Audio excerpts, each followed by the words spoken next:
ఆదిశీని గారు ఇంతకుముందే ఒక గంట క్రితం మాట్లాడుతూ మళ్ళీ మా తెలంగాణ తొలి ముఖ్యమంత్రి తెలంగాణ సాధించిన కేసీఆర్ గారి గురించి అనవసరమైన కమెంట్స్ మళ్ళీ చేశారు. ఆదిశీని గారు, దయచేసి మిమ్మల్ని కోరుతా ఉన్నాను, అధికారం ఉంది కదా అని విర్రవీగొద్దు. పెద్ద మనిషి కేసీఆర్ గారు మీరేమో ఎమ్మెల్యే పదవి కోసము గత 20 ఏళ్ల నుంచి ప్రజల మధ్య పోరాడుతూ చివరికి ఈసారి ఎలక్షన్ గెలిచినారు.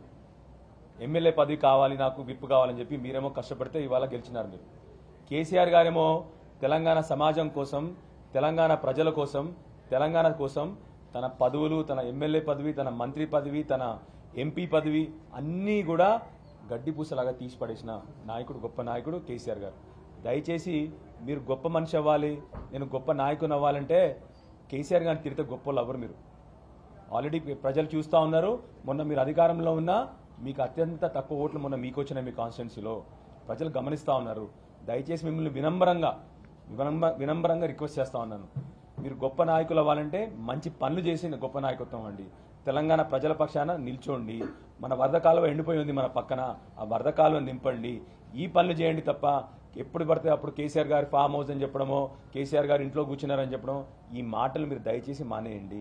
కేసీఆర్ గారు తెలంగాణ ప్రజల పక్షానకు పోరాడుతున్నప్పుడు మీరు మీ పదుల కోసం పోరాడుతున్న నాయకుడు మీరు.